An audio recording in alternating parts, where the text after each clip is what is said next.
함께 만드는 언론 미디어 협동조합 여기는 국민TV 함께 만드는 언론 미디어 협동조합 여기는 국민TV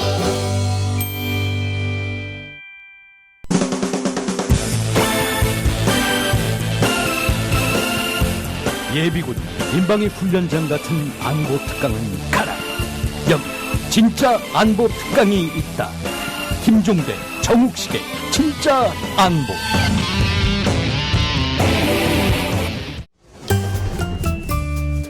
귀로만 듣던 국민TV의 팟캐스트를 이제 보이는 라디오로 시작합니다. 국민TV 광고를 모집합니다. 조합원과 비조합원 여러분, 자신이 속해 있는 기업과 사업체, 그리고 알리고 싶은 모든 것들 다 좋습니다. 광고를 원하시는 분은 신청해주세요. 홈페이지 kukmin.tv, 국민.tv 또는 지역번호 02-3144-0933번으로 연락주세요. 여러분의 많은 참여 바랍니다.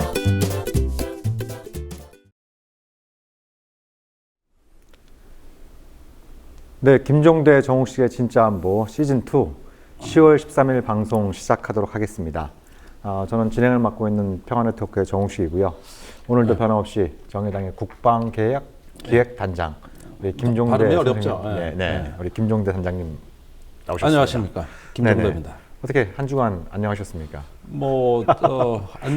안녕하십니까라는 인사 말씀 드리는 것 자체가 참 민망한 시대에 살고 있어요. 글쎄, 안녕하십니까가 이제 무슨 정치 구호 같이 들립니다. 네. 실제 정치 구호가 된 적이 있죠. 네. 그만큼 우리 한국 사회 언제나 시끄럽고 열받고 짜증나죠. 네. 그러나 또 한편으로는 그런 열받고 짜증나는 게 우리를 우리답게 만드는 거 아닌가. 네. 한국 사회를 한국 사회답게 만드는 거 아닌가. 네. 어디 핀란드나 스웨덴 가면 우리 심심해서 살겠어요? 도대체 신문 볼 게 있어야지. 너무 조용한 나라 아니에요? 네. 그러니까 이제 한국을 일으켜서 다이나믹 코리아 이런 표현들을 외신에서 많이 썼습니다만 과거에 있었던 어떤 그 역동성이라고 하는 것은 좀 요란하고 시끄럽고 갈등도 많으면서도 점진적으로 좀 좋은 방향으로 그런 어떤 역동성이 발휘됐다고 한다면 최근 몇 년 사이엔 이런 굉장히 시끄럽고 짜증나고 힘들고 지치고 이런 일들이 그 속에 발견되는 역동성이 거꾸로 가는 그러한 어떤 혼란, 짜증스럽고 역동적인 데서 우리가 지금 어떤 정신이 사막화되고 있잖아요. 저는 이것이 다음 세대의 새로운 어떤 성장과 발전의 동력이 되기 위한 과정이라고 봐요. 이게 좀 이상하게 들리실 수 있어요. 그러나 우리 중국의 춘추 전국 시대 봅시다. 우선 춘추 시대 보자고. 그 말기로 가면 거의 전쟁 상태잖아요. 그렇죠. 거의 제후국이 40개가 생기고 나중에 이제 지들끼리 싸우고 통합하다 10개 정도로 좁혀지지 않습니까? 이때가 중국 역사상 가장 찬란한 문명의 시기입니다. 자, 중앙 권력 없어요. 모든 게 혼란하는 혼탁스러운 시대인데 이때 바로 제자백과가 나오잖아요. 이 중국 사상의 그 고전은 다 그때 쓰여진 거예요. 그렇지 않습니까? 그 다음에 권위가 사라지니까 신분이동이 자유로워졌습니다. 즉 능력에 의한 인재 발탁을 할래야 할 수밖에 없는 상황이에요. 그러지 않습니까? 권문세가고 제후고 왕이고 믿을 존재가 없으니까 각 정치 집단마다 능력 있는 사람을 먼저 뽑아 쓰는 인재 영입 경쟁이 벌어집니다. 이때 중국 역사에 빼어난 절세의 인재들이 다 이때 생겨난 것이죠. 이런 혼란의 시대. 그 다음에 사회의 생산력이 비약적으로 발전합니다. 이런 것들이 이제 그 춘추 전국 시대에 가장 활발했던 것이죠. 자, 우리가 몹시 혼란스럽습니다. 이 혼란과 여러 가지 어떤 우리 정신적인 혼란, 이 속에서 반드시 우리가 패배하고 있다고만 생각하실 필요가 없습니다. 이런 속에서 그러니까 찬란한 빛은 가장 깊은 어둠에서 생겨나는 법이에요. 이러한 어떤 빛은 사회적인 혼란과 폐허 위에서 창조적으로 파괴된 토대 위에서 새로운 창발성이 나옵니다. 오늘 좀 스튜디오가 좀 전반적으로 어두컴컴한데 유난히 오늘 김종대 단장님의 얼굴이 좀 환해 보입니다. 그래? 이 시대를 갖다 잘 상징적으로 보여주는 것처럼 역시 정치가 사람을 바꿔놔. 그러니까 우리가 가져야 될 어떤 그 상황 인식은 되게 비관적으로 인식해서 상황을 냉철하게 보는 자세. 네. 이거는 중요합니다만 네.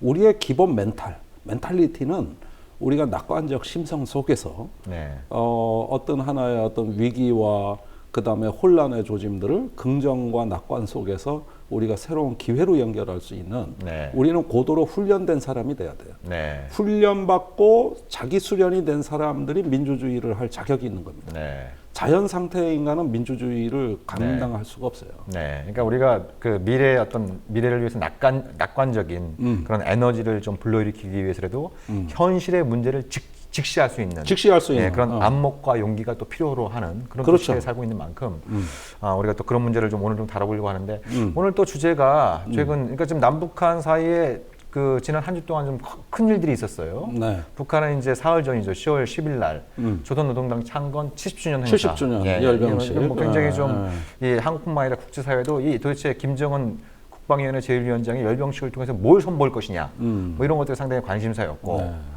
이에 반해서 지금 그 한반도의 남쪽에서는 역사 전쟁이 지금 이제 벌어지고 있는 상황입니다. 예, 그래서 이 박근혜 대통령이 이 한국 땅에 역사 전쟁의 씨앗을 뿌리고 미국행 비행기를 타셨는데, 예, 그래서 뭐 말씀만 유체이탈하는 것뿐만 아니라 몸도 그런 모습을 또 이제 몸소 보여주고 있는 상황이어서 이게 뭐 이제 역사 교과서 문제가 단순히 어떤 역사 문제라든지 또 국내 문제로만 볼 수 없는 그런 어떤 이게 또 뭐 역사 문제에 대한 어떤 전쟁의 이 시발점을 갖다가 뭐 북한을 찬양하고 주체 사상을 갖다 아이들한테 가르치고 있다라고 하는 이런 어떤 좀 색깔론을 통해서 이제 이런 논란에 불을 지피고 있는 양상이어서 이게 남북 관계 그리고 또 옆에 있는 일본 같은 경우에도 우리가 그 일본 역사 왜곡한다고 막 그렇게 비판을 해왔는데 정작 지금 한국 내에서 역사가 왜곡될 어떤 위기에 처한 이런 그 상황에 있지 않습니까? 그래서 이것도 이제 어떤 외교안보 차원에서 굉장히 또 중요한 어떤 문제이기 때문에 지금 이제 역사 교과서 국정화 문제 이런 것도 오늘 같이 좀 짚어보는. 그래서 일본만 짜증나는 줄 알았는데 정작 우리 내부가 문제였네. 그래서 지금 이제 본 주제에 들어가기 앞서서 저희가 그 지난주에 예고 말씀을 드리지 않았습니까? 이제 그 공개 방송에 여러분들 좀 모시고 즐겁고 유쾌하고 또 유익한 자리를 한번 만들어 보겠다고 약속을 드렸는데. 그렇죠. 그 일정을 잡았습니다. 예. 다음 주 월요일, 그러니까 10월 19일. 예, 저희 방송이 화요일입니다만 지금은 이제 생방송으로 나가고 있습니다만 이 공개 방송은 아무래도 좀 녹화를 해서 좀 편집도 해야 되는 이런 어떤 관계로 다음 주 월요일 10월 19일 날 이 국민TV 지하 카페에서 7시 반부터 진행을 할 예정이고요. 여기 이 공개 방송에는 우리 두 사람뿐만 아니라 제가 여기 인기 가수도 모셨습니다. 인기 가수. 뭐 누군지 이렇게 뭐 기대를 하셔도 좋을 것 같고요. 깜짝 공개할 겁니다. 네. 그래서 이제 그런 내용도 좀 저희가 국민TV 홈페이지나 또 이제 평화네트 홈페이지에 이제 게재를 할 예정이니까 단순히 또 우리 두 사람이나 인기 가수만 주인공이 아니지 않습니까? 이 진짜 안보를 사랑해 주시고 또 도와주시고 있는 많은 또 열렬 팬들 이분들과 같이 이제 우리가 좀 즐거운 시간을 좀 마련하려고 하니까 오랜만에 이 진짜 안보에서 준비한 공개 방송 여러분들 많이 참석해서 함께 유익한 시간 보낼 수 있으면 좋겠습니다. 한판 놀아봅시다. 까짓거. 뭐 본방송 공개 방송 끝나고 또 우리가 또 뒤풀이, 뒤풀이도 예정되어 있으니까. 그럼 어떻게 그냥 집에 가? 그러니까. 그 말이 돼? 이게 소중한 사람들이 만났으니까 또 회포를 풀어야 되죠. 그냥 난 집에 못 가. 그래서 이제 이 방송에서 이제 외박 신고를 이렇게 이제 좀 뭐 하신 상황이니까 다음 주 한번 그 약속을 바람 필 사람 피세요. 그래서 이제 공개 방송 안내는 좀 이 정도로 이 정도로 하고. 그 어떻게 오셨어요? 북한의 열병식. 아무래도 군사 전문가니까 그 열병식에 등장한 무기, 이 군인들의 행렬, 뭐 이런 어떤 이제 모습들을 좀 주목하셨을 것 같은데 전반적으로 본 총평, 소감 이거 먼저 이렇게 좀 말문을 좀 열어주시죠. 아니 마침 어제 그 정보기관 한 군데 가가지고 이 문제로 세미나를 했어요. 전문가들이 많이 모였습니다. 정부 사람들도 오고 민간에서도 갔는데. 대체적인 의견이 생각보다는 좀 실망스럽다. 이게 이제 T-34 옛날 전차에다가 페인트 몇 번 덧칠해가지고 이렇게 어떻게 굴러가긴 하더라고요. 이런 어떤 모습을 보면서 어떤 최신의 무기 위주로 갔다기보다는 과거의 어떤 전통을 마치 되살리는 이것도 역사 전쟁인지 모르겠는데 그런 것들이 어떤 북한의 위력적인 열병식이라고 보기는 어렵다는 게 중론이었어요. 네. 네. 이건 뭐 제 의견이 아닙니다. 네. 대다수의 군사 전문가들 의견이었거든요. 네. 그러면서 이제 그 김정은 위원장의 연설 내용 자체도 어떤 정치 군사적인 것보다는 인민을 강조하는 네. 다분히 그 뭐랄까 이렇게 내부를 추스린다고나 할까? 네. 내부를 아우르는 약간 군사보다는 비군사 정치 영역 네. 예, 이런 쪽에 치중했다는 인상인 것이죠. 네. 그렇다면은 지금까지 북한의 여러 가지 그 위력 시위도 우리가 많이 겪었고 네. 전쟁 위기도 많이 겪었고 또 전략 무기의 여러 가지 위협적인 언사도 많이 네. 받던 입장에서는 네. 어떤 면에서는 좀 북한의 그 발톱의 예리한 면이 무뎌진 듯한 느낌입니다. 네. 네. 우선 대륙간 탄도미사일 그 대포동에 안 나왔고 네. 나왔다고는 하지만은 그러니까 KN-08. 네, 그러니까 아직까지 KN-08 이제 그 시험 발사를 하지 않았지만, 네. 예, 뭐 미국 정보기관이 이제 판단하기에는 사정거리 한 12,000km, 그러니까 미국 본토까지 다다를 수 있는 KN-08이 08. 과거에는 이제 탄두가 뾰족한 모양인데 이번엔 좀 둥근 모양으로 나와 있어서 이걸 통해서 이제 북한이 모종의 메시지는 여기에 이제 핵탄두 탑재가 가능해졌다라고 하는 메시지를 좀 전달하고 싶었던 것 같아요. 예. 그런데 결과 평가는 부정적으로 나왔어요. 네, 네. 아직은 네. 시기상조인 것 같다. 네. 결국은 이제 어떤 운반체로서의 로켓 기술은 인정이 됩니다만 네. 이것이 무기화되는 데는 우리가 조금 더 여유를 갖고 봐도 되지 않느냐. 네. 그러면서 또 미사일뿐만이 아니라 그 장사정포 그 300mm급이라고 하는 거 네, 이게 네. 이제 몇 년 전부터 우리가 굉장히 주목했던 거 아닙니까? 거죠. 예. 그런데 그 계룡대까지 때린다 이런 얘기도 다시 평가절하가 돼서 아무래도 200km에 미치지 못할 것 같다 이런 평가가 다시 언론에 주류를 잃었고 어제 전문가들 토론회에서도 보니까 이게 조잡하게 이어붙인 발사대가 보이는데 네. 과연 저 장사정포가 어떤 정밀성이나 위력 또는 네. 거리 면에서 하나의 어떤 무기로서의 완전성을 갖추고 있는 것인가. 네. 이 점에서 역시 회의론이 제기가 네. 되더라고요. 네, 네. 그리고 계룡대께 때린다 이러니까 마치 우리 군사지휘본부가 뭐 쑥대밭이 되는 것처럼 언론에 섹시하게 그동안에 기사가 나갔지만은 그것도 계룡대 산 밑에 있어요. 네. 거기까지 날아가봤자 네. 그냥 다 벌판에 떨어져. 계룡대가 산 밑에 있는데 이게 날아오다 뭐 직각으로 떨어집니까? 네. 그건 뭐 탄도미사일도 아닌데요. 로켓포라는 건 이 평사각이 낮아가지고 네. 네. 거의 직사포처럼 날아온다고. 그렇죠. 네. 그런데 이게 무슨 계룡대를 때리기는. 네. 그래서 그런 면에서 과거에 우리가 다소 과장했던 언론의 논조도 이번에 좀 차분해지더라고. 차분해지더라고. 열병식을 보고 열병식을 오히려, 보고. 네네. 그러니까 이건 언론도 그렇고 전반적인 전문가들 평가는 이번에 북한이 선보인 여러 가지 다양한 무기 체계, 특히 북한이 강조했던 KN-08이란지 KN-09 이제 이 방사포 이런 것들이 처음에 그게 그 거론됐을 때 평가했던 것보다는 좀 이제 좀 다운되고 있는. 다운됐죠. 왜 그렇겠습니까? 8.25 합의가 있었기 때문이에요. 네. 남북 간에 지금 북한이 남측 자극 안 하려고 애를 많이 쓰고 있어요. 네. 제가 뭐 지난달에 전방에도 가서 다 살펴봤습니다만은 그 전방에 있는 우리 장병들 얘기가 요즘 북한군이 우리를 자극 안 하려고 신경 되게 많이 씁니다. 그래요? 네. 이런 얘기를 다 해요, 병사들이. 네. 그런데 남측을 굳이 건드릴 필요 없다. 네.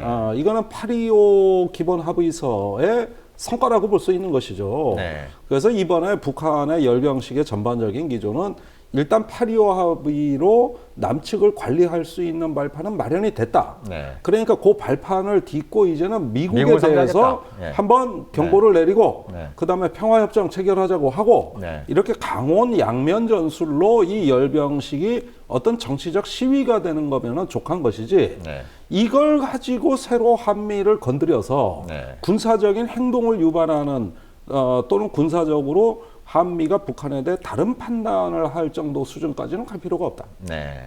이게 나타났다고 보는 거예요. 네네. 그러니까 이게 이제 그래서 좀 뭐 워낙 그 북한이 베일 속에 가려져 있는 나라이기 때문에. 아니 물론 특히 이제 뭐 핵이나 미사일과 같은 전략 무기는 더더욱 또 그런 거죠. 그러니까 이제 북한이 이번에 그러니까 이제 김정은의 이제 그 기념사에서 주목할 것 중에 하나가 핵이라는 말이 단 한 번도 안 나왔어요. 안 나왔어요. 거의 이제 핵을 입에 달고 다니던 사람이 이번에는 핵을 단 한마디도 언급을 안 하고 핵을 국방이라고 바꿔치기 했어요. 그리고 경제 국방, 병진 노선이라고 경제 하는 국방. 이런 이제 표현으로 좀 바꿨은 뭐 상황이고. 그 얘기가 뭐 그 평이한 거지 뭐. 네네. 그리고 대신 인민이라는 표현을 97번. 97번, 100번에 반올림하면 100번에 달할 좀 가까운 그런 어떤 횟수를 언급을 했단 말이죠. 아니, 대단히 좋은 신호입니다. 예. 그러니까 이것이 마치 이제 일종의 좀 선거 유세를 보는 듯한, 선거 연설을 보는 듯한. 근데 인민을 굉장히 강조하는 이런 어떤 모습들이 당초 예상했던 것보다, 당초 일반적으로 예상했던 것보다는 김정은이 좀 약간의 좀 노선 변화 이런 것들이 좀 엿보이는 이런 측면들이 있는데, 근데 여기서 이제 배경이 되는 것이 이제 중요한 것 중에 하나가 그런 것 같아요. 북한이 이제 8월 20일 날 그리고 8월 26일 날 두 차례에 거쳐서 김정은 주재의 당 군사회의를 했단 말이죠. 예. 그때 이제 그 보도된 내용, 특히 이제 최근에 이제 그 외신들이 그 자료들을 일부 입수해서 이제 보도한 내용들을 지금 보면은 김정은이 전반적으로 강조한 거는 핵 억지력에 대한 자신감이었습니다. 그러니까 핵 억지력이 이제 상당 부분 완성이 됐으니까 이제 평화 무드로 가야 된다. 특히 경제 발전에 필요한 평화적인 대외 환경 조성으로 나가야 된다. 이런 어떤 그 지침이 내려오고 그 닷새 이후에 나온 게 8.25 합의이고, 그렇죠. 그 직후에 또 다시 군사회의를 소집해서 또 마찬가지 얘기를 하면서 이제 10월 7일 날 나온 게 외무성의 이제 그 평화회담 제의 이런 어떤 일련의 이제 상황들이 나오지 않습니까? 그래서 북한의 이번 열병식에 선보인 것들이 그런 어떤 좀 강함에 대한 자신감을 바탕으로 깐 건지, 아니면 여러 가지 지금 이제 수세에 몰리고 있는 이런 어떤 상황에서 나약함의 표현인지 이런 것들에 대해서는 좀 더 분석의 여지가 있다. 있죠. 이런 있는 거죠. 자, 그러니까 이런 점이 있는 겁니다. 우리가 이제 북한의 어떤 이번에 전차, 장갑차와 같은 기동 장비나 아니면 재래식 포병에 있어가지고 그다지 어떤 강한 인상을 받은 게 없어요. 네. 이런 어떤 재래식 전력이 이제 혹시 한계에 부딪혔다면, 그렇다면 핵에 대한 의존도는 더 커지는 걸로 봐야 됩니다. 이건 객관적이고 과학적인 북한식 판단일 거라고 그렇죠. 봐요. 그게 이제 병진 노선을 공식화한 상황이죠. 뭐. 그러면 보십시오. 이게 그 재래식 무기에 의한 한반도 전면 전쟁에 대한 가능성이 북한이 이것을 수행할 수 있는 재래식 무기의 수단이 점점 줄어든다고 했을 때 북한은 핵과 미사일에 더 치중할 수밖에 없는 이런 전략적인 변화가 있는 것이죠. 그런데 이번에 핵미사일에 대한 어떤 위력 시위가 과히 없었다고는 합니다만은 북한의 군사 구조 자체나 어떤 그 전략무기 쪽으로 사실은 이동했다고 봐야 되는 겁니다. 특히 그 지난 김정은 위원장 집권 이래로 한 3, 4년 또 그 전까지 해서 대략 한 5년 정도를 우리가 평가를 해봤을 때 북한의 재래식 무기 증강의 어떤 실적이 거의 보이지가 않습니다. 거의 없다고 해도 과언이 아닐 정도로. 오히려 기존에 뭐 똥포라 그러잖아요. 40년 넘은 이런 포들 성능 개량도 이제 한계에 도달했어요. 더 이상 성능 개량 할 게 없어요. 고쳐 쓰고 계속 했는데 그다음에 뭐 북한의 제2경제권이 방위산업인데 저희가 최근에 듣기로는 그 군수공장, 방위산업, 이게 북한의 중공업의 70%를 차지하는데 지금 거의 기능정지라는 얘기를 듣고 있어요. 이제 과거에는 이제 그 국방위에서 그 관리하다가 제2경제위원회를 김정은 시대 들어서 이제 내각 중심 체계, 내각의 관리 쪽으로 이제 넘어가는 이런 어떤 양상이어서 그런 어떤 국방산업, 북한식의 국방공업 이런 부분들을 좀 민수용으로 전환하려고 하는 이런 어떤 조짐들도 이제 몇 년 전부터 보였던 그러니까 이게 돌아가지를 않으니까 다른 어떤 출구를 찾는 거거든요. 자, 이렇게 봤을 때는 그 많은 포와 기동 장비들의 어떤 연료, 무장을 공급하는 데 있어서 북한 체제는 굉장히 한계 상황에 봉착하고 있다는 게 제 생각입니다. 그렇다면은 이 공백, 군사적 공백을 메울 수 있는 것은 전략무기밖에 없는 거죠. 그런 점에서 이제 북한이 특히 김정은식 어떤 현대화된 군사 전략이 추구하는 것은 전략무기입니다. 이제 장사정 또는 어떤 미사일, 그다음에 핵이죠.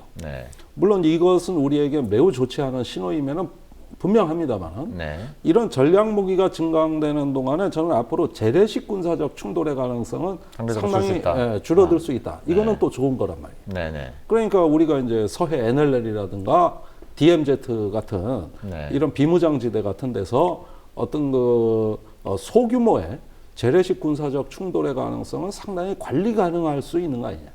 관리 가능한 영역으로 되지 않겠느냐. 이런 점에서는 또 빛과 그림자가 이번 열병식에 다 있다고 보는 게 합리적이겠습니다. 그러니까 그게 이제 지금 중요한 말씀을 이제 하셨는데, 그러기 위해서 어떤 남북 관계 관리가 굉장히 좀 중요하다라고 하는 것이 거꾸로 보면은 그 이제 서로 이제 그 군사적인 대결 상태에서 어느 한쪽이나 양쪽 모두 핵을 갖게 될 경우엔 네. 오히려 큰 전쟁은 예방 효과가 있지만 일종의 상호간의 억제가 통해서 작은 전쟁은 더 빈번해질 수 있다. 이런 어떤 국제정치의 이론도 있거든요. 뭐 인도와 물론 파키스탄 있죠. 그런 경우도 그런 어떤 인도, 파키스탄 사례들도 모델이라서. 뭐 이런 어떤 부분들도 있어서 북한이 전반적으로 이제 군사 중심에서 인민 중심으로 네. 어찌됐든 그런 어떤 고민들은 과거부터 좀 있어왔고 김정은 시대 들어서 그런 부분들이 좀 약간은 과속화되는 이런 부분들이 있기 때문에 이런 부분들 어떻게 잘 기회를 살릴 것이냐 이런 부분들이 이제 앞으로 굉장히 좀 중요하다고 보여지고 아니 그러니까 의도를 네. 다시 한번 정리를 해드리자면은 자 핵과 미사일에 집중한다는 얘기는 뭐냐면은 네. 기존의 노후화된 재래식 전력을 일부러 공백으로 그냥 방치하거나 인정하고 네. 그 중에 상당 부분을 민수경제로 돌리겠다는 뜻이에요. 네. 네. 그러니까 국방비 전체는 줄어드는 겁니다. 네. 이게 우선은 많은 재래식 무기를 운용하려면은 엄청나게 많은 부대와 인력이 소요가 되거든요. 네. 그렇죠. 그러니까 이런 무기 자체를 일일이 다 성능 개량하고 수명을 연장하고 전투 준비 태세로 갖추는 데는 엄청난 돈과 인력과 부대가 필요한 거죠. 네. 근데 이렇게 경제를 운영할 수가 없는 것이죠. 네. 그 중에 상당 부분은 민간 민수경제 쪽으로 돌려야 되고 네. 외화벌이로 돌려야 되고 네. 자급자족 경제로 돌려야 됩니다. 네. 이러다 보니까 기존의 재래식 무기의 양적, 질적 저하 추세가 보완되지 않습니다. 네. 네. 단지 그거를 보완하는 거는 상징성 있는 핵과 미사일이라는 거예요. 네.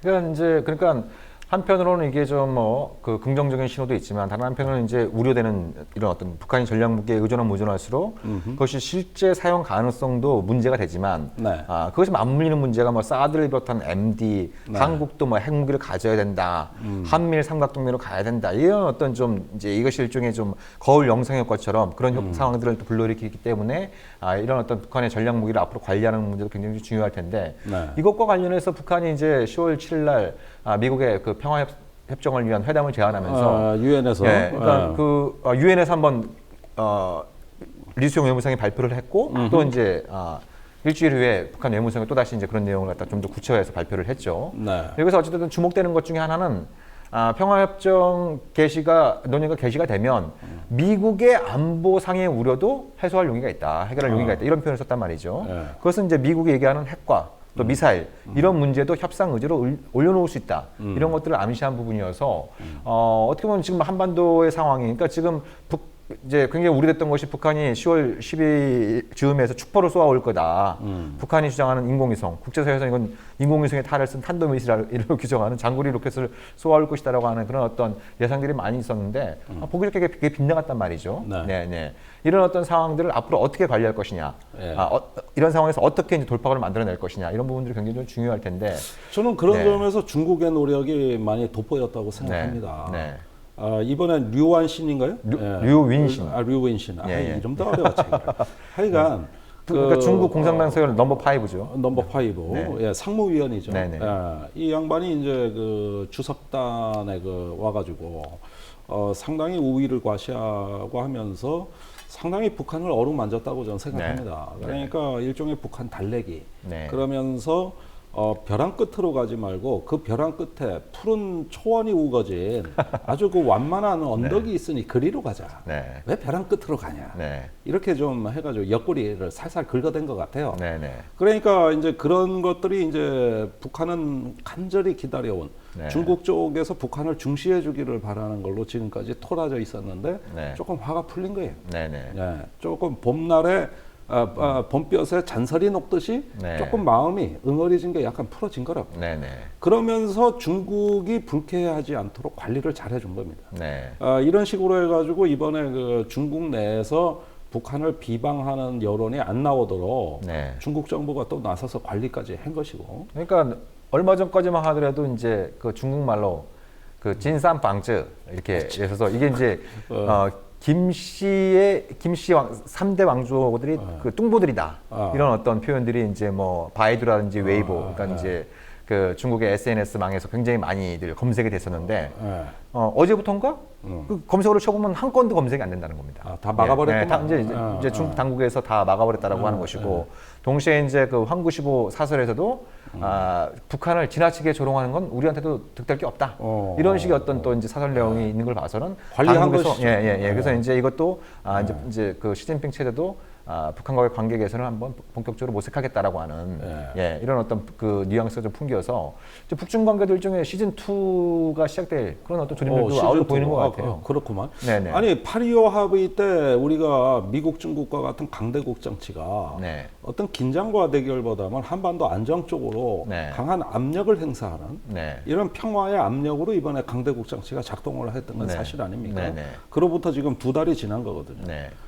그런 점에서 보면은 이번에 그런 어떤 중국의 기조가 그대로 북한에 관철이 됐다. 그러면서 북한은 항상 고립돼 있고 포위되어 있다는 이런 포위 심성을 좀 완화시켜 준 것이죠. 그런 게 이제 한반도의 평화와 안정이라는 그 자체가 목적이었던 것 같아요.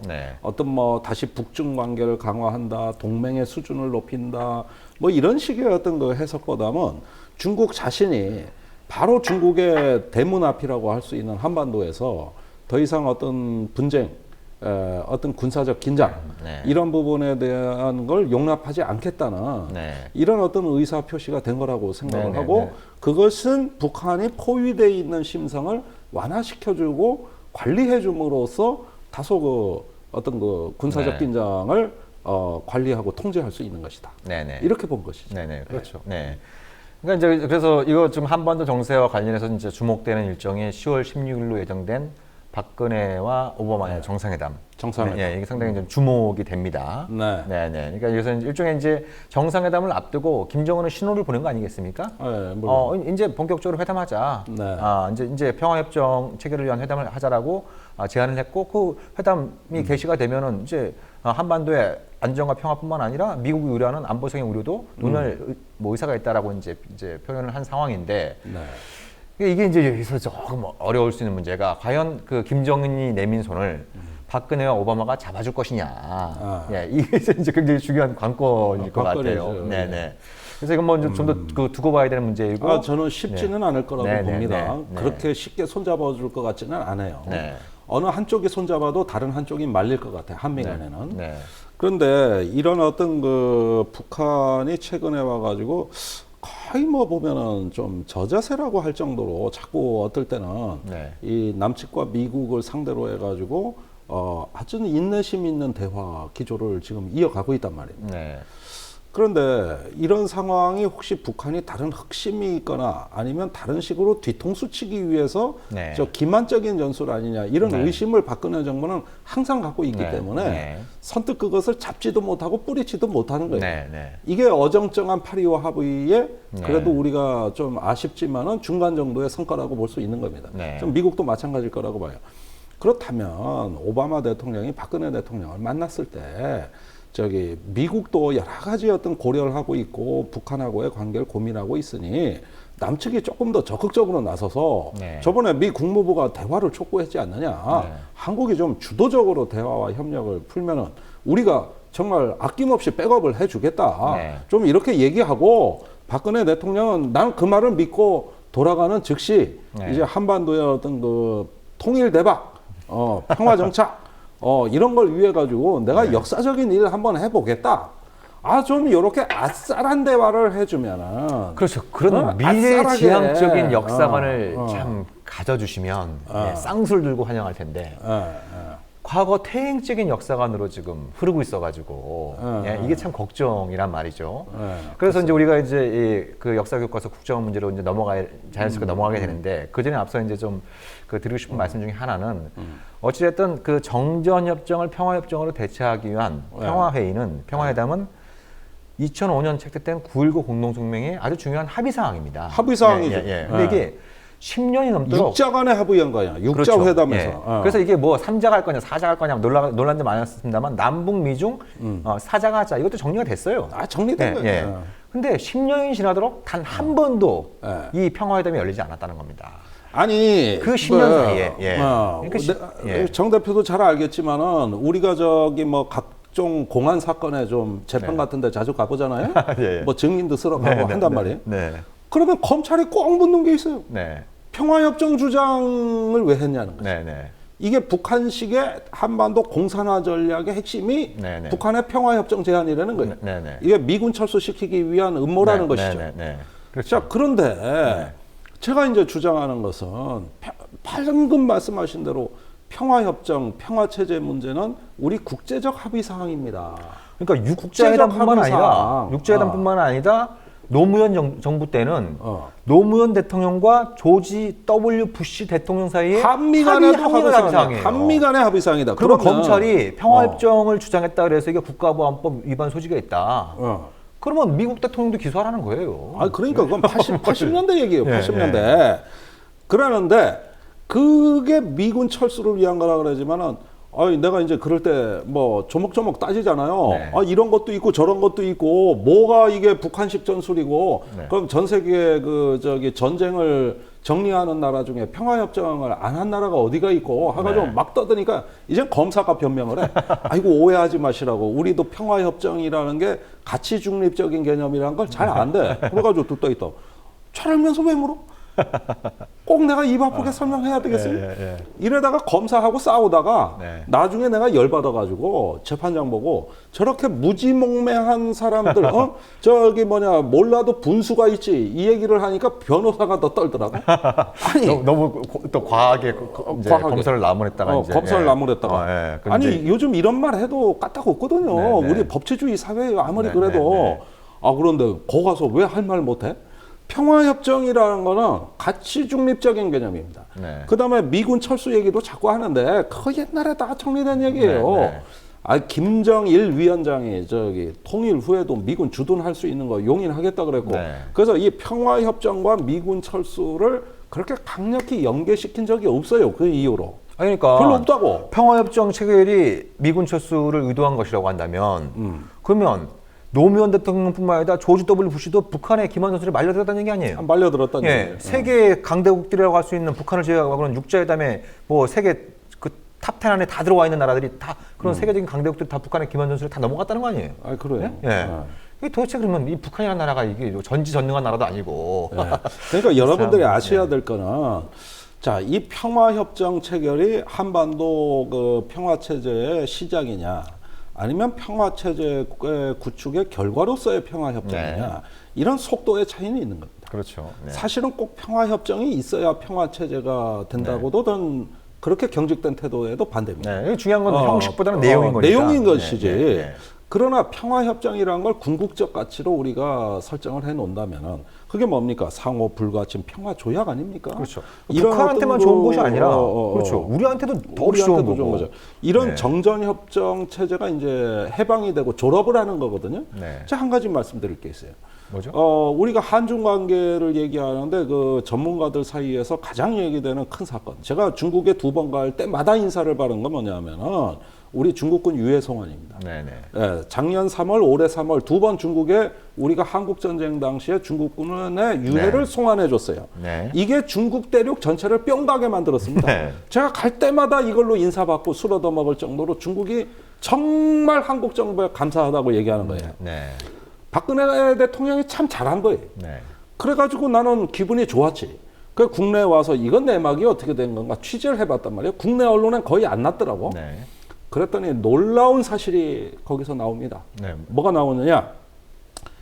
이 중국군 유해를 한국 정부가 중국 정부에 송환한 줄 알았지. 네. 언론에도 다 그렇게 네. 알려져 있어요. 네. 그것이 아니고 네. 우리가 유해를 송환하려고 그러니까 주한미군 사령관, 즉 유엔군 사령부에서 네. 견제가 들어온 겁니다. 네. 포로나 유해 송환은 정전협정 사항이라는 거예요. 그렇죠. 예, 예. 그런데 한국 정부가 정전협정 서명 안 했다.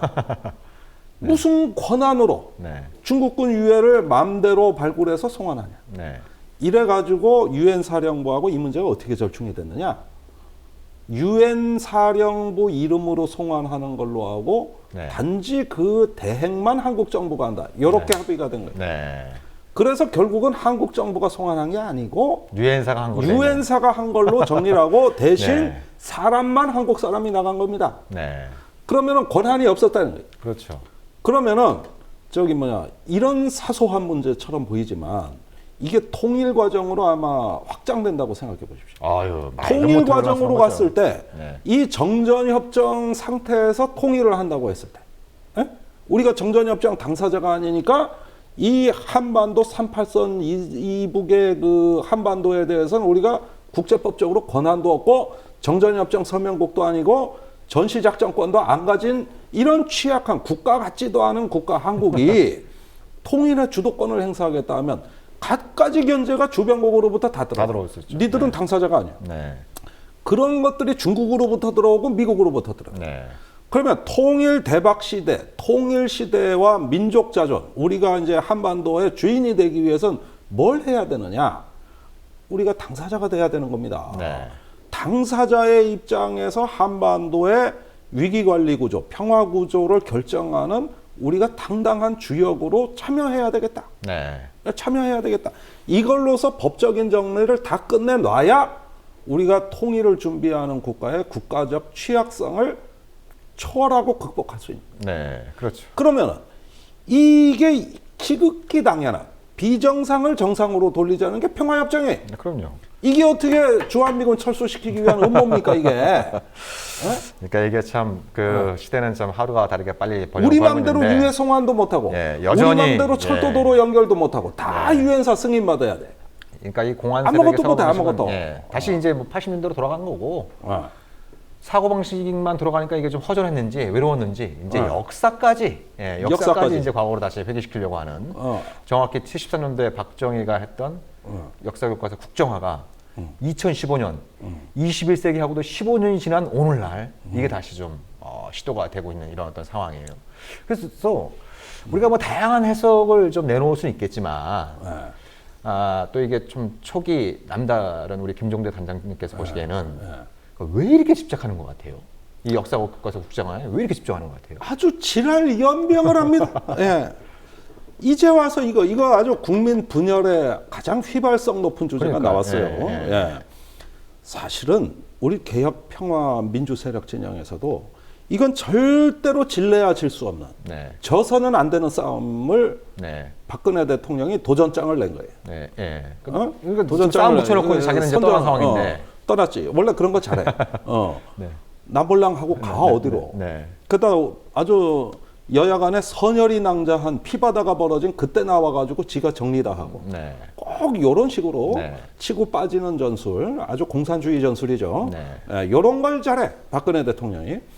근데 이 역사 전쟁이야말로 우리가 식민과 분단과 전쟁과 그다음에 산업화와 민주화를 거치는 한국 역사에 있어가지고 핵심 광맥, 네. 즉 우리의 어떤 역사의 정수리에서 흐르는 기본적인 어떤 그 우리 국가 가치, 시민 가치, 또 그러면서 어떤 공동체의 가치의 어떤 핵심 중의 핵심을 건드린 거고. 네. 이거는 박근혜 정부가 여기까지 싸움을 벌이기 위해서 지난 3년간 매우 치밀하고 체계적으로 준비해왔던 네. 일대 도발이자 네. 계획된 전쟁이라고 저는 생각을 합니다. 그런데 그 전쟁의 역사 전쟁의 시발점은 굉장히 어이없는 발언으로 시작됐어요. 어이없는 발언. 2013년이었죠.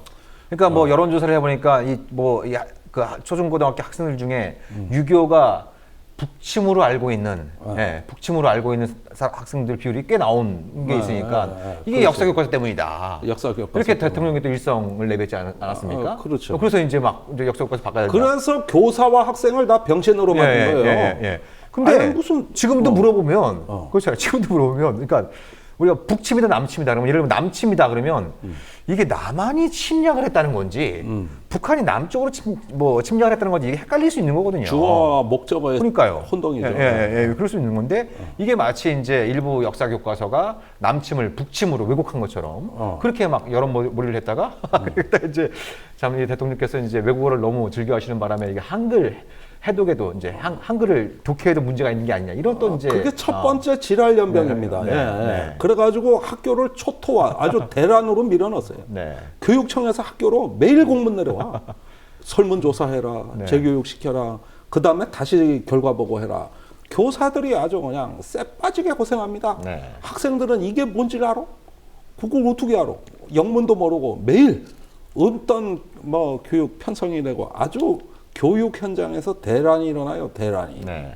이게 첫 번째였는데 그것은 박근혜 정부의 실수였을지도 몰라. 네. 사태를 제대로 네. 모르고 네. 원래 박근혜 대통령이 뭐 그 신문 쪼가리 하나 보고 그런 건데 그 자체만 보면 실수 같아. 네. 그런데 그 전에 대통령이 아마 2013년 8월에 그 저도라는 섬으로 여름 네. 휴가를 떠납니다. 네. 그리고 돌아온 즉시 첫 번째 행사가 이제 역사 교사들과의 네. 청와대의 어떤 접견 행사였어요. 네. 여기서 무슨 말을 하냐면은 일부 편향된 네. 교사들의 어떤 주입식 교육이 병균처럼 네. 학생들을 병들고 오염시킨다. 이런 아주 막말을 퍼버대기 시작합니다. 네. 네. 그 직후에 이제 남친 북침 논란이 나온 것이죠. 네. 그 워딩을 가만히 보면 막말도 저런 막말이 없어요. 네. 교사들이 무슨 전염병을 퍼뜨리는 메르스 80번 환자 같아. 그래가지고 무슨 청소하듯이 얘기를 하더니 남친 북침 얘기가 이 설화 사건 1탄, 2탄이 다 터진 거예요. 네. 그리고 지금 2013년 그게 한번 있었고 또 작년 2월 달에는 우리나라 역사 교과서가 좀 더 객관적이고 균형 잡힌 그런 형태로 서술이 돼서 그래서 학생들에게 대한민국에 대한 자부심과 국가 정체성을 제대로 드러넣어준다.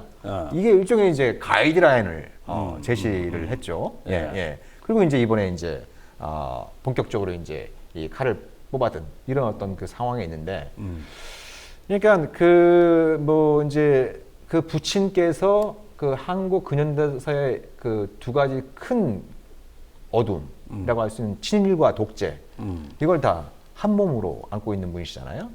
그래서 뭐 또 이제 뭐 그 올해가 또 그 박정희 탄생 100주년이라서 이 100주년을 맞이해서 좀 아버지의 원한을 좀 풀어드리겠다 이런 개인적인 어떤 그 의지가 강하게 발호가 되는 건지 아니면 뭔가 이걸 뛰어넘는 어떤 정치적인 의도, 기획 이런 것들이 있는 건지 그러니까 너무 집착을 하고 이건 더군다나 국내에서의 비판 세력뿐만 아니라 그러니까 작년 초에 그 뉴욕타임즈가 이 역사교과서 문제를 가지고 한번 사설을 썼죠. 예. 핵심적인 요지는 아베와 박근혜가 자기 입맛대로 고등학교 역사교과서를 바꾸려고 한다. 이건 이러한 역사 개정은 역사를 왜곡시킬 굉장히 위험한 그런 시도이다. 이런 식으로 이제 사설을 썼고 그거에 대해서 박근혜 정부가 발끈하지 않았습니까?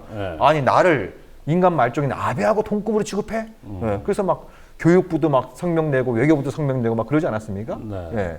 그러니까 이건 뭐 뉴욕타임즈가 무슨 뭐 친북 매체도 아니고 뭐 한국의 어떤 뭐 정치적 반대 세력을 갖다 지지하는 신문도 아니고 어떻게 보면 그 이제 한국의 근현대사에 대해서 제3자의 시선으로 제3자의 시각으로 그걸 갖다 나름대로 객관적이고 균형 잡힌 시각을 가지고 평가할 수 있는 하나의 매체다라고 우리가 볼 수 있을 텐데 그 매체가 이렇게 얘기를 했는데 근데 이게 이제 그거에 대해서 박근혜 정부는 당시 이건 근거 없는 일이다. 뭐 그렇게 이제 막 성명을 냈는데 이번에 국정화 방침을 발표하니까 사실 박근혜 정부가 뉴욕타임즈한테 할 말이 없어지게 된 거예요. 할 말이 없어요. 할 말이 없어지게 된 거예요. 맞아요. 그러니까 사실은 이런 문제 논란이 격화된다는 것쯤은 다 예상하고 벌린 일이기 때문에 그럼요. 이런 정도 무시야 뭐. 그런데 우리가 한 가지 바로 봐야 됩니다. 이 역사 교과서 논쟁에 이제 그 저들의 주장이라는 건 뭐냐면은 반미 왜곡된 역사관을 주입하고 있다는 거. 특히 뭐 친북 숙주라는 표현까지 쓰지 않습니까? 친북 숙주라는 거. 진짜 어마무시해서 이러면서 굉장히 어떤 그 험악한 어떤 접근을 하고 있는데 그런 어떤 그 이면에 보면은 어떤 지독히 하나의 역사를 하나의 어떤 우리의 인간과 어떤 공동체의 어떤 살아있는 역사로서의 삶으로서 보는 것이 아니라 이데올로기로서 어떤 그 통제 수단으로서 이걸 바라보고 있다는 굴절되고 매우 편향된 시각들이 드러나고 있는 것이죠. 이게 제가 참 우려하는 부분이거든요. 사실은 역사는 정설이라는 건 없는 겁니다. 어떤 그 한 사회의 정통적 해석이라는 건 있는 것이죠. 그러나 끊임없이 수정된 견해가 덧붙여지면서 하나의 어떤 그 재해석이 곁들여지면서 역사라는 거는 자기가 살아서 마치 생명처럼 움직여요. 이 자체의 생명력을 우리가 존중하고 배려하고 또는 인정해 주는 것이 굉장히 역사에 대한 중요한 자세라고 할 수가 있는 것이거든요. 그래서 이 역사는 매우 동적인 겁니다. 네. 그래서 그 이에치카는 뭐라 그랬냐면 역사란 무엇인가라는 책에서 역사가 뭐냐? 그거는 과거와 현재의 끊임없는 대화라 그랬어요. 네. 그런데 이런 이에치카마저도 한때는 우리 사회에서 빨갱이로 취급하는 소련의 앞제비로 네, 매도했던 네, 거 아닙니까? 네, 네. 영국에서는 가장 위대한 역사가로 그렇죠. 추앙받는 네, 네. 그런 사람조차도 네. 자, 그렇게 해서 이 어떤 그 위대한 사상가들이 우리에게 가르쳐 준 것은 뭐냐면은 끊임없는 대화와 새로운 재해석의 여지가 열린 공간으로서 역사를 이해해야지 그것이 아니면은 틀림없이 어떤 왜곡된 신화, 어떤 독재, 파시스트로 전락한다고 보는 거예요. 네. 이래서 이걸 보는 태도만 갖고 쓴 책이 이에치카의 네, 역사란 네, 무엇인가라는 네, 네, 책인데 네, 이 책을 우리가 대학 다닐 때 많이 읽었단 말이에요. 네. 여러분도 꼭 한번 그렇죠. 읽어보셔야 네. 될 필독서입니다. 네, 네, 네, 그러면서 마르크 블로크가 또 공개적으로 경고한 네. 어떤 해석에 대해서 네. 우리가 다양한 해석의 가능성, 역사적 사건은 원인이 있고 중간 원인이 있고 근인이 있고 이런 것들이 하나의 어우러진 하나의 살아있는 그 객관적인 네. 실체로서 우리에게 끊임없이 의미와 메시지를 던지는 게 역사라 그래요. 네, 네. 이게 마르크 블로크 얘기입니다. 네, 그렇죠. 예. 그러니까 역사를 누군가, 특히 권력을 가진 자가 독점하려고 할 때 그 위험성에 대해서 경고를 하죠. 한 거죠. 예. 예, 예. 그래서 그 많은 나라들이 그게 이제 우여곡절 끝에 여러 가지 또 이제 어려움을 겪으면서도 왜 적어도 다른 교과서도 마찬가지지만 특히 역사 교과서에 대해서는 다양성이 보장돼야 되느냐. 예. 그래서 왜 국정이 아니라 범인 정치들을 채택을 하고 유엔도 왜 그걸 권고하느냐. 이건 역사 해석을 둘러싼 오랜 그 인류 사회의 갈등과 반목과 때로는 역사 해석을 둘러싼 전쟁, 그 실전으로 이어지는 그런 네. 어떤 그 기억을 독점하려고 하는 그런 세력이 네. 권력을 가진 집단이 그런 기억을 독점하려고 할 경우엔 그에 따른 어떤 그 역사의 피해자가 있는 것이고 그렇죠. 가해자가 있는 것이고 네. 그 권력 관계가 여전히 현재 그 이제 진행형인 조건에서 역사 해석마저 독점했을 경우에 그 이제 피해자들은 당연히 반발할 수밖에 없는. 그렇죠. 예, 예, 그런 속에서 이제 좀 역사의 다양성을 가짐으로써 이게 어떤 화해와 네. 협력, 용서, 진실 이런 어떤 정신을 이제 길어올릴 수 있는 가장 기본적인 출발점이 역사 해석의 다양성 보장이라고 할 수 있는 거죠. 그런 것들을 박근혜 정부가 가볍게 뛰어넘어 가지고 폭거를 저지르는 비결은 네. 우선 역사 과목이 앞으로 수능 과목의 정식 과목으로 채택이 예, 됩니다. 예, 그러면 우리 사회에서 모든 국민이 자식 대학 교육 또 모든 청소년이 대학 가는 거를 삶의 존재 의미로 알고 네, 살아가는 네, 사회예요. 네, 네. 우리나라가 그렇습니다. 네. 좋은 대학 가느냐 해서 성공한 인생이 되느냐, 지방 대학 가느냐 가서 실패한 인생 되느냐, 이걸로 이런 어떤 차별 구조가 이데올로기가 된 사회예요. 네. 여기에 수능에 숫자만 나와도 우리나라는 자지러지는 나라입니다. 여기에 역사 과목을 넣고 이걸 공부하기 쉽게 하기 위해서 국정교과서를 단일 교과서로 만들어 대드리겠다. 이렇게 해놓으면 안 넘어갈 청소년 학부모가 과연 몇이나 되느냐고 저는 묻고 싶어요. 그러니까 실제로 네. 그 상식적으로 이해가 안 되는 일인데 최근 그 어떤 여론조사 기관에 보면은 새누리당의 지지율이 올라가고 또 박근혜 대통령의 지지율이 떨어지다가 다시 이제 반등세를 보이고 있고 그 이유를 분석한 게 바로 정부 여당이 역사 교과서 국정화를 시도하고 있는 이거에 대해서 국민들이 지지를 보내고 있다. 그래서 이런 어떤 해석들이 나오고 있어요. 굉장히 우려할 만한 현상인 거죠. 예. 그런 수능이 얘기하는 신분 상승이 이데올로기화된 나라에 여기서 역사라는 건 하나의 수단으로 네. 그 치장물로 전락하는 것이죠. 네. 이렇게 되면 이제 이게 이런 국정교과서와 수능 체계가 정착된 네. 이후의 세계를 우리가 한번 상상을 해보자면 네. 어떻게 돼 있는 거냐. 네. 이제는 역사적 관점, 자기의 언어로 얘기할 수 있는 역사관이 아니라 네. 국가에서 만들어준 이데올로기의 수용성이 마치 자기 신분을 대표하는 것처럼 돼버리는 거예요. 네. 네. 이런 식의 조직적이고 체계적이고 매우 은밀한 과정들이 사회적으로 확장돼 나가는 것이죠. 네. 어떻게 되겠어요? 결국은 역사가 권력의 시녀가 되는 겁니다. 네. 이 순간 역사로서의 가치는 이미 죽은 거예요. 네, 네. 그건 살아있는 역사가 아니라 죽은 역사가 되는 것이죠. 네. 그렇죠. 예, 네. 그런 점에서 저는 그렇게 생각합니다. 요즘 역사물이 인기입니다. 뭐 영화 사도가 벌써 네. 1000만 관객을 돌파하고 있고 또 우리가 TV 프로그램을 봐도 역사물들 사극들 참 많죠. 이런 네. 것들이 참 유행을 타고 있는데 우리가 진짜 이 뜻으로 본 의미로 본 한국의 역사에 대해 가지고 굉장히 어떤 그 관심은 저조해지는 가운데 네. 이게 하나의 소비물로 전락하고 수능 점수로 된다면 결국은 어떻게 되느냐? 저는 수능도 제대로만 반영된다면 찬성합니다만은 그러나 이런 식의 교과서 개정 문제하고 맞물려 돌아간다면은 이제 역사는 더 이상 어떤 우리 살아있는 인간의 몫이 아니고 사람의 몫이 아니고 공동체의 몫이 아니고 그것은 또 다른 어떤 이데올로기, 출세주의 내지는 점수를 위한 암기 과목으로 전락하는 것이죠. 예, 이게 그러니까 우리를 보기에는 불행하게 그런 합니다. 거죠. 예. 얼핏 보기에는 뭐 역사 교과서가 지금 검영 시작이 한 8가지 정도 되니까 그 수능 과목으로 채택되면 아 그것들을 언제 공부해. 그래서 굉장히 또 인권을 중시하는 학생 인권을 중시하는 그 대통령께서 학생들의 학업 부담을 좀 줄여주고 그리고 또 이제 학부모들한테 이 과외 부담도 들여주려고 이거 단일화하겠다. 이런 식으로 그 얘기를 몰아가고 있으니까 이 국민들이 여기서 이제 혹가는 일부 국민들이 혹가는 이런 현상들이 벌어지고 있는데 이건 누구 편 따라 보이스피싱인 거죠. 그렇죠. 보이스피싱인 거죠. 이거 절대 넘어가 안 되는. 안 되는 거죠. 여기 이제 어설프게 이게 국민들이 넘어가게 되면 결국 그 부메랑은 다 국민들. 그 피해는 국민들이 입을 수밖에 없다라고 하는 이런 부분들이 우리가 좀 이 현실을 좀 직시해야 되는 문제인 것 같고요. 더불어서 이게 좀 그러니까 제가 아까 이제 뉴욕타임스 얘기를 했습니다만 제가 나오기 전에 그 뉴욕타임즈에 들어가서 보니까 뉴욕타임즈가 오늘 그 한국 관련된 기사를 좀 비중 있게 하나 썼어요. 예, 그게 박근혜 대통령의 방미 기사가 당연히 나와야 되잖아요.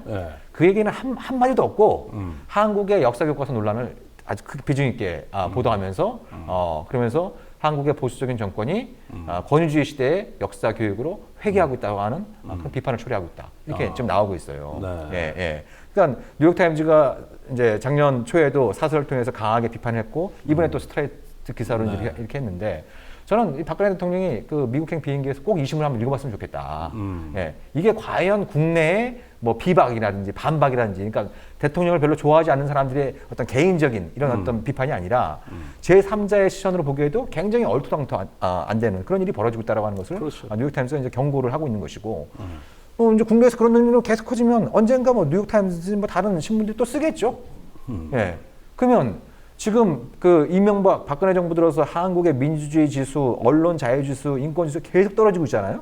예. 과거 DJ 노무현 정부 때는 한 22, 32 이런 권에 있다가 지금 62 막 이렇게 지금 뭐 떨어지고 있는 이런 어떤 상황인데 그런 것들을 보면서 많은 외국인들이 한국이 민주주의 국가 맞나? 이런 의문을 품고 있는데 지금 이런 역사 교과서 논란을 보면 어떤 생각이 들겠냐. 그러니까 과연 한국이 일본을 뻔히 다 아는 사실인데 한국이 일본을 비판할 자격이 있나? 이런 의문이 드는 거 아니겠어요? 아니 그러니까 똑같은 역사 왜곡인데 아니 난 제일 황당한 게 그 김무성 대표입니다. 그 등치만 컸지 나 저런 호로 아유 난 저런 시정자 뺀내가 보다 처음 봤는데 아니 공천제도 갖고 국민 안심 공천제도 갖고 한판 뭐 버리는 듯하다 꼬랑지 내리고 깨갱하더니 웬 과잉 충성?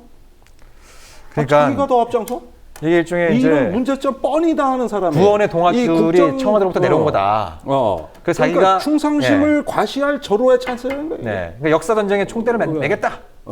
이렇게 그렇지. 그거는 또 개인적 동기가 있거든. 아버지 친일파지 뭐. 그렇죠. 그 뭐 맨날 뭐 우리 역사에서 보면 안 좋은 그 이미지는 다 갖고 있는 집안인데 아니 이러니까 자기가 요걸 갖고 개인적인 동기도 있겠다 해가지고 공천 얘기는 입 싹 닫고 오늘 선거구 확정위원회 또 회의 무산됐어요. 법정 시한 넘겨버렸어요. 그렇게 법치주의를 강조하는 정권. 지금 선거가 어떻게 될지도 모르는데 정치권은 원래 여기에 목숨 걸어야 되는데 역사 전쟁으로 여야가 되니까 회피하지. 그래가지고 자기가 그 똥 밟은 거 아닙니까? 솔직히 괜히 안심공천 꺼냈다 청와대하고 해가지고 뭐. 그래서 저 야당하고 잘하다가 이제 또 똥 밟은 거 아니에요? 유승민 꼴나는 거 아니에요? 그러다 이게 나오니까 나 참 아니 웬 또 이게 충성심 과시할 게 지가 감리가제가 되네. 나 이런 그러니까 이게 작용이 있으면 반드시 반작용이 있기 마련입니다. 이런 식으로 무리하게 추진하게 되면 그러니까 김무성 대표도 과거에 뭐 부친이 뭐 친일만 한 것이 아니라 애국적 민족적 활동도 많이 했다. 그래서 뭐 이제 부친에 대한 책도 펴내고 그러니까 민족문제연구소에서 그래? 그럼 우리가 한번 검증해 보지. 그 자료들을 쫙 찾아보니까 이게 뭐 사실 뭐 여기서 뭐 일일이 거론하기 힘들 정도로 민망할 정도로 좀 굉장히 좀 친일 생각, 특히 뭐 젊은이들한테 아니, 내 박근혜 대통령도 그 어머니 유경수 여사 있잖아요. 그 아버지가 충북 옥천분인데 그때 일제 시대 때 저 유럽제 세단을 5대를 굴리셨던 분이고 네. 그 경찰서장들 그 일본 경찰서장들 새로 부임할 때마다 지방의 최고의 선물과 예우를 한 네. 아주 우리 충청권에 둘도 없는 갑부이자 친일파란 말이에요. 네. 거기서 한 500m 떨어진데 정지용 시인의 또 생가가 있어. 네. 그분은 또 아주 굉장히 또 민족 네. 정서가 네. 강한 위대한 시인이죠. 그 동네 개울 하나 사이에요. 네. 아니 그런데 박근혜 대통령은 아버지만 친일한 게 아니에요. 그렇죠. 네. 유경수 여사 쪽은 더하다고. 네. 세상에 그때 그만한 고대 광실이 그 시절에 자가용만 5대를 굴리셔가지고 네. 마구간 같은 차고가 즐비하게 있었던 집에서 사셨던 네. 분인데 네. 아니 어떻게 양친이 다 이래? 네. 거기에다가 박정희 대통령 보십시오. 안 한 게 없잖아요. 일본군 장교하다가 일본이 거의 패망하니까 재빨리 독립군 장교로 바뀌어. 그 장준하 선생 네. 밑으로 간 거예요. 네. 그러다가 해방이 되니까 또 이번엔 남로당으로 그러니까 들어갔다가 좀 사회주의가 대세일 것 같으니까 이번에는 또 방공으로 돌아서는데 그러니까 네. 4번 중요한 변신의 귀재였죠. 걸 네, 했죠. 귀재. 그러니까 친일파다 뭐다 하기도 좀 뭐해. 뭐냐 하면은 친일파라서 중요한 게 아니에요. 네. 때만 되면 변신을 했다는 네. 게 중요한 네. 것이죠. 네. 예. 네. 사실 친일도 그러면 끝까지 하든가. 그래서 아예 나는 그럼 친일파로 역사에 나 이거 내 양심이었다고 영영 가든가. 네. 그것도 아니에요. 네. 변할 때는 또 기가 막히게 네. 변한단 네. 말입니다. 네. 네. 그러니까 이런 어떤 박근혜 대통령의 매우 특이한 이력과 그렇지만 이런 사람이 대한민국 국민 중에 몇 명이나 되겠습니까? 네. 네. 양쪽으로 이런 것이. 네, 그렇죠. 그러니까 이게 가족사하고 이 한국사를 헷갈리면 안 되는데 굉장히 헷갈리고 네. 학생들을 자기 양친의 어떤 친일 또 독재 행각을 좀 어떻게든지 좀 축소하거나 때로는 미화하는 그래서 좀 일종의 씻긴 굿을 해주는 이 구판의 학생들을 불러 모으는 이런 어떤 좀 행태들을 보이려고 하고 있어요. 그러니까 내가 식민지 근대화론이 왜 잘못된 건가 조금 파헤치려고 하는데 오늘 시간이 없네. 네네. 네. 이게 이제 좀 이런 또 이 역사 교과서 논란이 남북 관계에 미칠 영향 이런 것들 우리가 좀 중요하게도 짚어봐야 되는 문제인데 좀 시간 관계상 그거는 좀 다음 기회에 좀 미루도록 하고 우리가 다음 주에는 아까 예고 말씀드린 것처럼 공개 방송, 공개 방송에서 여러분들을 찾아뵐 계획인데 오늘 좀 못다는 얘기도 다음 주에 좀 더불어서 좀 얘기를 좀 나누고 그리고 또 박근혜 대통령이 미국 갔다 오니까 그 얘기도 좀 나누고 그리고 인기 가수의 노래 이거 기대하셔도 좋습니다. 제가 그 인기 가수의 노래를 일본에서 듣고 감동받아서 제가 사정세상에서 이분들을 모시게 됐거든요. 그래서 굉장히 좀 감동적이고 정보도 있고 재미도 있고 감동도 있는 그런 무대에 우리 애청자 여러분들 또 시청자 여러분들을 모시도록 하겠습니다. 저희 진짜 다음 주 공개 방송에서 여러분들을 찾아뵙도록 하겠습니다. 감사합니다. 감사합니다.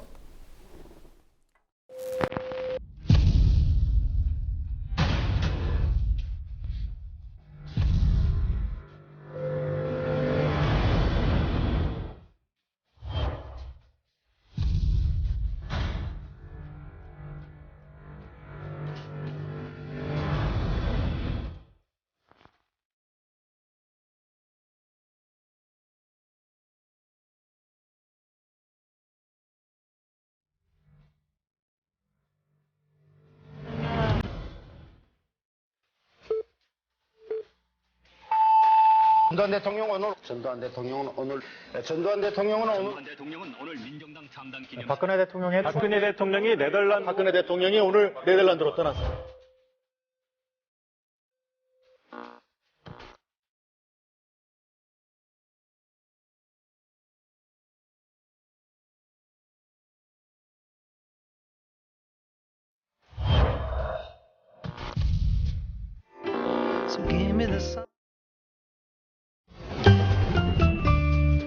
귀로만 듣던 국민TV의 팟캐스트를 이제 보이는 라디오로 시작합니다. 국민TV 광고를 모집합니다. 조합원과 비조합원 여러분, 자신이 속해 있는 기업과 사업체, 그리고 알리고 싶은 모든 것들 다 좋습니다. 광고를 원하시는 분은 신청해주세요. 홈페이지 kukmin.tv, 국민.tv 또는 지역번호 02-3144-0933번으로 연락주세요. 여러분의 많은 참여 바랍니다. 신선한 원두, 향긋한 커피가 있는 여기는 미디어협동조합 국민카페 오네어. 국민 모두 함께하는 공간, 국민TV 그리고 국민카페. 달콤한 커피에 사랑과 정성을 듬뿍 담아드립니다.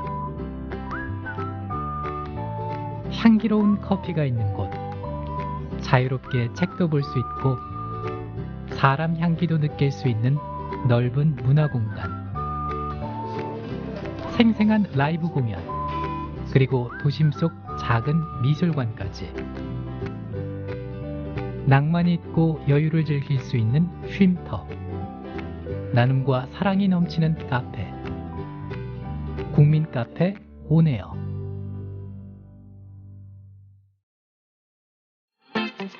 국민TV, 국민라디오 그리고 뉴스케이를 응원하시는 분들, 미디어협동조합 조합원 가입으로 힘을 실어주십시오.